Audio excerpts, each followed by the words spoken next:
nanti kan sebentar lagi saum bulan Ramadan ya, Ustaz. Nah, memasuki bulan Ramadan ini biasanya kan banyak di antara kita ini kaum muslimin mencari pada saat tarawih itu mencari imam yang cepat, Ustaz. Nah, sementara kita kan pengen yang imamnya tartil bacanya, Ustaz. Kadang kan banyak ada yang Ustaz itu bacanya satu napas Fatihahnya gitu, Ustaz. Sementara kesian yang orang-orang yang udah sepuh gitu kan, baru sebentar, wah, amin gitu. Ustaz tuh bagaimana dengan imam yang seperti itu, Ustaz, yang bacanya tidak tartil, satu napas dan cepat gerakannya gitu. Sementara kan kalau kita mengikuti Rasulullah itu kan gerakannya agak nggak terlalu cepat, santai, cuma ninah gitu, Ustaz. Nah, itu kita bagaimana dengan imam yang seperti itu, Ustaz? Assalamualaikum warahmatullahi wabarakatuh. Waalaikumsalam warahmatullahi wabarakatuh.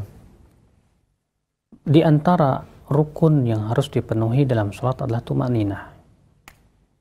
Dan orang yang sangat cepat dan tidak tumakninah, kita tidak perlu sholat di belakang dia karena sholatnya tidak sah.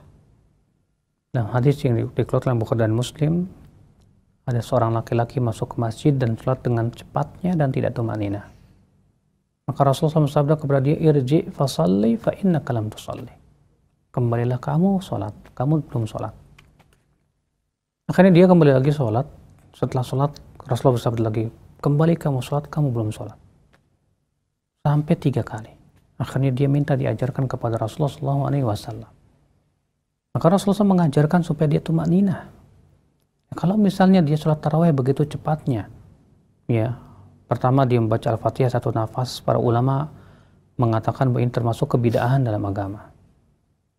Yang kedua, sholatnya cepat sekali, tidak tumakninah, ini menyebabkan sholatnya tidak diterima oleh Allah, percuma. Ya, kenapa? Karena tumakninah itu rukun sholat dengan ijma para ulama. Maka karena dia sudah kehilangan rukun, Bapak, maka kewajiban kita mengingatkan dia. Jangan terlalu cepat, Pak. Ya, harus tumakninah. Dahulu bagaimana Rasulullah SAW sholat, ya, taraweh. Kita berusaha untuk mencontoh. Nah, Bapak berikan masukan-masukan yang baik kepada dia. Tapi kalau kita sudah berikan masukan ternyata begitu terus, ya sudahlah, kita cari masjid lain yang imamnya bisa tartil. Kita pun juga bisa merasa nikmat, ya, untuk sholat di belakang imam tersebut. Wallahu a'lam. Nah, bagaimana jika kita menemukan hal tersebut, kita membatalkan diri dan kemudian kita sholat sendiri di rumah, Ustaz?